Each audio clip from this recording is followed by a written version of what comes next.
गुरुर्ब्रह्मा गुरुर्विष्णुः गुरुर्देवो महेश्वरः गुरुः साक्षात् परं ब्रह्म तस्मै श्री गुरवे नमः।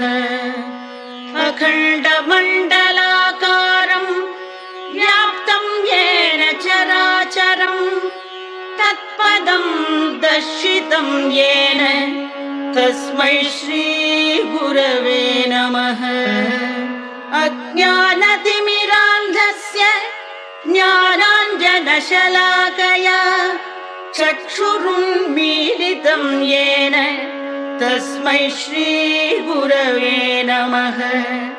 स्थावरं जङ्गमं व्याप्तं येन कृत्स्नं चराचरं तत्पदं दर्शितं येन